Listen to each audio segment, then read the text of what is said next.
يا أيها الذين آمنوا صلوا عليه وسلموا تسليما اللهم صل على محمد اللهم صل على سيدنا محمد اللهم صل على سيدنا محمد وعلى آل سيدنا محمد.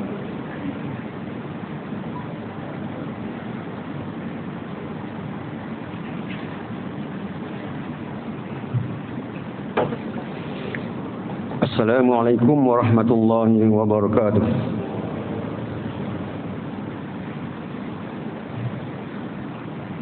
Allahu Akbar.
Tuan-tuan yang hadir, hendaklah kita semua berdiam diri, jangan bercakap-cakap, kalau sedang membaca Al-Quran. Kerana yang demikian itu akan menghilangkan pahala jemaah. Sabda Rasulullah sallallahu alaihi wasallam, "Idza qulta li sahibika wasima yaktub yawm al-jum'ah fawsi faqad dawat." Rawahu Bukhari wa Muslim an Abi Hurairah radhiyallahu anhu.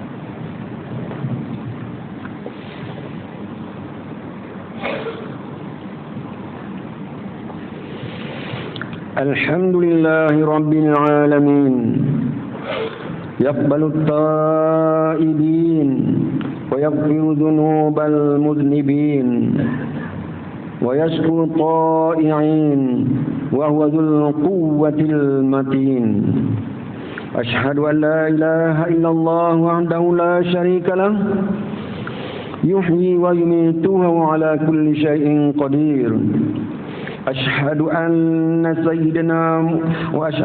سيدنا محمدا عبده ورسوله البشير النذير والسراج المنير Allahumma salli wa sallim wa barik ala Sayyidina Muhammad wa ala alihi wa sahbihi wa man tabi'ahu ila yaumiddin. Amma ba'du, fa ya ibadallah, ittaqullaha haqqa tuqatih wa la tamutunna illa wa antum muslimun. Saudara-saudaraku sidang jemaah sekalian, marilah sama-sama kita meningkatkan keimanan dan ketakwaan kita kepada Allah Subhanahu wa taala dengan mengamalkan segala apa yang diperintahkan dan menjauhi segala larangannya. Mudah-mudahan kehidupan kita dirahmati dan diridai Ilahi. Tajuk khutbah kita pada minggu ini ialah awas warisan iblis. Sidang jemaah yang dirahmati sekalian, hati adalah segumpal darah yang menjadi medan tempur antara kebaikan dan kejahatan dalam tubuh manusia. Hati juga merupakan rasa rohaniah yang halus. Salah satu penyakit yang ada dalam diri manusia adalah sombong.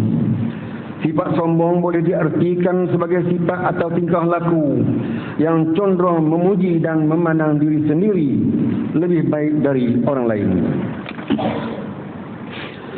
Sifat sombong sebenarnya adalah warisan iblis yang semestinya kita berwaspada agar tidak tersalah atau terambil maupun memiliki warisan iblis ini. Allah Subhanahu wa taala telah menceritakan perihal sombong ini di dalam Al-Quran melalui surah Al-Baqarah ayat 34. A'udzu billahi minasyaitonir rajim. Wa idz qulna lil malaikati isjudu li Adam fasajadu illa iblis aba wastakbara wa kana minal kafirin. Shadaqallahul azim. Maksudnya, dan ingatlah ketika kami berfirman kepada para malaikat, sujudlah kamu kepada Adam, maka sujudlah mereka kecuali iblis. Ia enggan dan takbur dan adalah ia termasuk golongan orang-orang kafir. Penyakit sombong sangat dibenci oleh Allah Subhanahu wa taala dan memberi kesan yang sangat buruk dalam diri individu maupun masyarakat. Sombong juga dikenali sebagai takbur. Ia sering digunakan dan disebut berhubung dengan sikap manusia. Ia juga merupakan penyakit yang sukar diubati kerana kesannya tidak kita rasai secara fizikal dalam tubuh badan kita. Keadaan ini bertambah lagi jika kita tidak atau jarang sekali bermuhasabah diri. Ia merupakan akhlak yang terkutuk dan warisan perangai daripada iblis.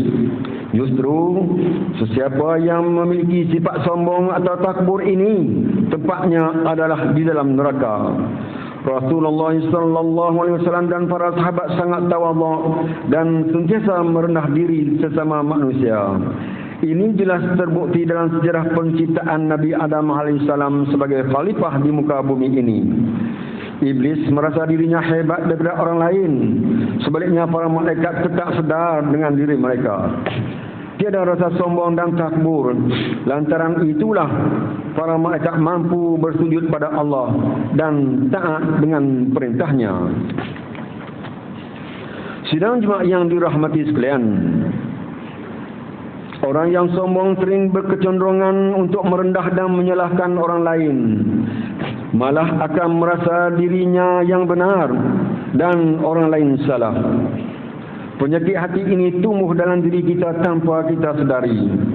Sifat sombong ini boleh dibahagikan kepada dua. Pertama, sombong terhadap kebenaran dan hak. Sekiranya seseorang itu dinasihati, ditunjuki jalan yang benar, ia tidak dihiraukan. Kedua, sombong terhadap makhluk, iaitu bersikap meremeh-remeh dan merendah-rendahkannya. Keadaan ini berlaku apabila seseorang merasa bangga dan menganggap dirinya lebih mulia dari orang lain. Perasaan sombong ini hanya boleh disembuhkan melalui kesedaran diri penderitanya atau individu itu sendiri, kerana ia bergantung rapat dengan hati diri seseorang.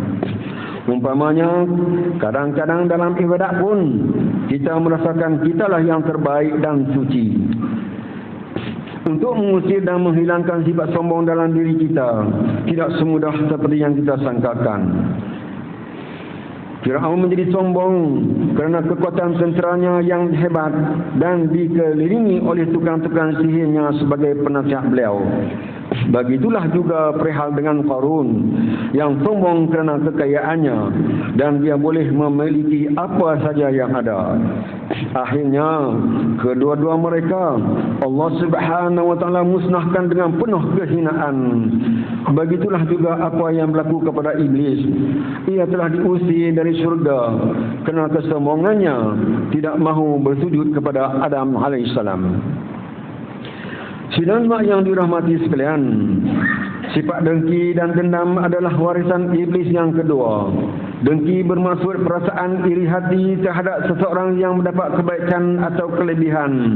Dalam masa yang sama, ia berharap agar kebaikan itu hilang atau musnah daripada orang itu. Sifat dengki bukan saja boleh membinasakan diri seseorang, tetapi menghilangkan himpunan amalan baik seseorang. Orang yang mempunyai hasad dengki hatinya sentiasa dalam keadaan keluh kesah dan tidak tenteram. Malah bukan saja dirinya tidak tenang, ia juga terpalit dengan sifat-sifat buruk yang lain seperti fitnah, adu domba dan sebagainya. Kehidupannya juga akan diakhiri dengan bala atau balasan Allah terhadap perbuatan dengki dan dendam.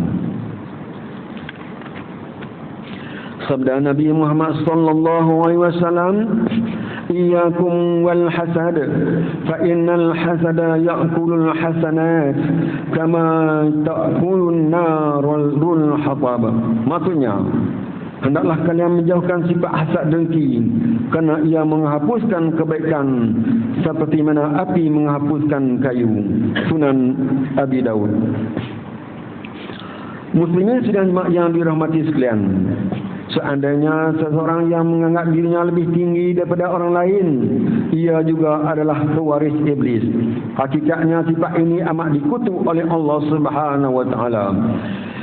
Firman Allah dalam Al-Quran surah Sad ayat 75-76. A'udzu billahi minasyaitonir rajim.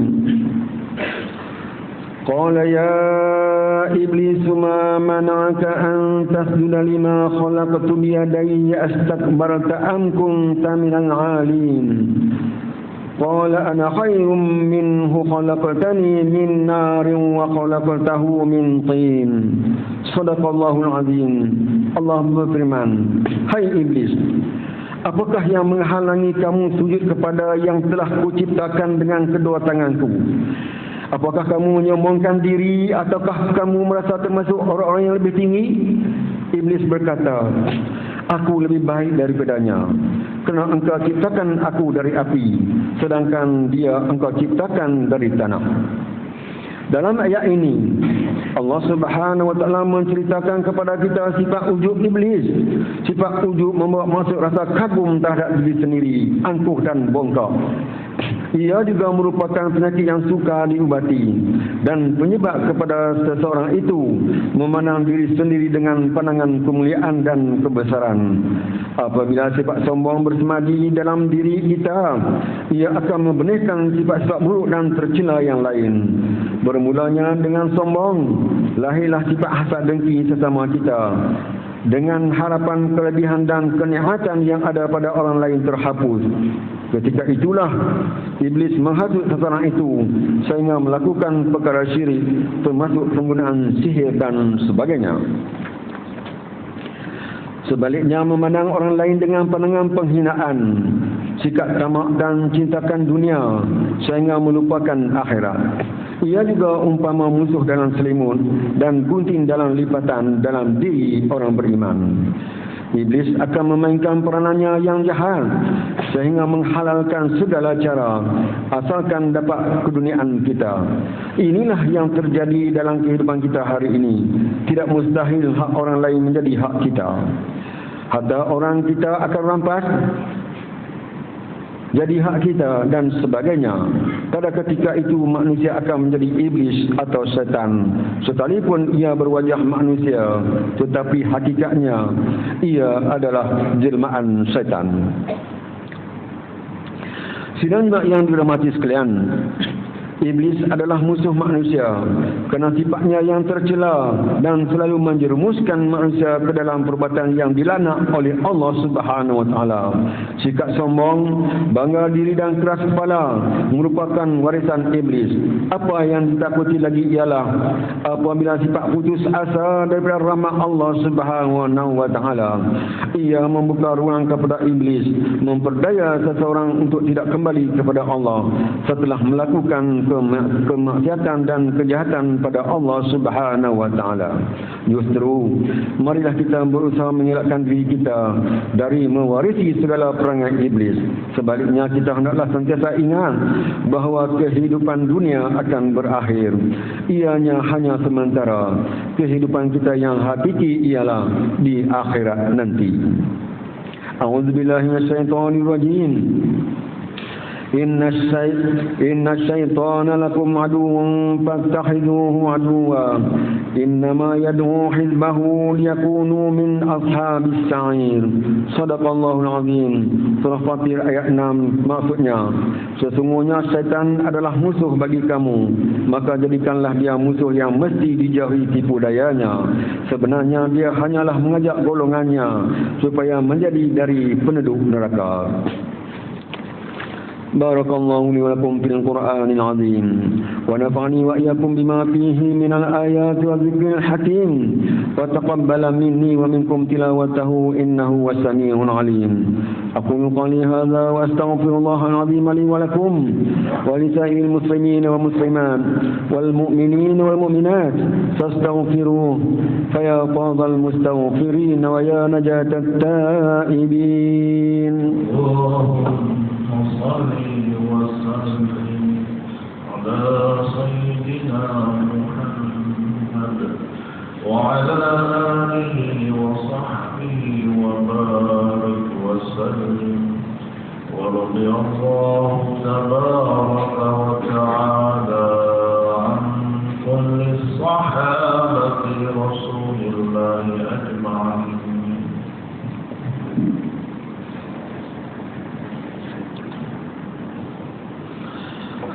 الحمد لله حمدا كثيرا كما أمر. أشهد أن لا إله إلا الله وحده لا شريك له وأشهد أن سيدنا محمدا عبده ورسوله. اللهم صل وسلم على سيدنا محمد المنقذ من الضلالة والجهالة إلى نور الحق والإيمان والهدى وعلى آله وأصحابه الذين هم قدوتنا ولهم الفضل على جميع الأمة إلى يوم القارعة. أما بعد فيا عباد الله فإني أوصيكم ونفسي بتقوى الله العلي العظيم فاتقوه لعلكم تفلحون. اتقوا الله من سماع اللغو وفضول الخبر وانتهوا عما نهاكم عنه وزجر. فقال الله تعالى: أعوذ بالله من الشيطان الرجيم. يا أيها الذين آمنوا اتقوا الله ولتنظر نفس ما قدمت لغد واتقوا الله إن الله خبير بما تعملون. واعلموا أن الله أمركم بأمر عظيم، أمركم بالصلاة والسلام على نبيه الكريم، فقال: إن الله وملائكته يصلون على النبي يا أيها الذين آمنوا صلوا عليه وسلموا تسليما. اللهم صل وسلم على سيدنا محمد وعلى آله وأصحابه أجمعين. ورضى اللهم عن الخلفاء الراشدين ساداتنا أبي بكر وعمر وعثمان وعلي وعن بقية الصحابة والقرابة والتابعين ومن تابعهم بإحسان إلى يوم الدين. اللهم اغفر للمسلمين والمسلمات والمؤمنين والمؤمنات الأحياء منهم والأموات إنك سميع قريب مجيب الدعوات يا قاضي الحاجات يا رب العالمين. اللهم اجعل هذا البلد آمنا مطمئنا. اللهم أصلح أئمتنا وولاة أمورنا واشمل اللهم بعنايتك وتوفيقك جلالة الملك مولانا الأمين الكريم السلطان صلاح الدين ابن المرحوم Sultan Nabardisha wa wali ahdihi duli yang teramat mulia Tunku Syarafuddin Nabardisha ibn Sultan Salahuddin wa jami'an usratil malakiyah. Allahumma wafiqhum lis-sadad wa aslih bihimul ibad wal bilad waj'al taqwa lahum khayra zad innaka ra'ufun rahimun jawad ya latifan bil ibad ya arhamar rahimin. Ibadallah, inna Allah ya'mur bil 'adli wal ihsan wa ita'i dzil qurba wa yanha 'anil fahsya'i wal munkari wal baghi ya'idukum la'allakum tadhakkarun. Fadhkurullaha al-'azima yadhkurkum washkuruhu ni'amihi yazidkum was'aluhu min fadlihi yu'tikum wa la dzikrullahi akbar wallahu ya'lamu ma tasna'un. Aqimus shalah.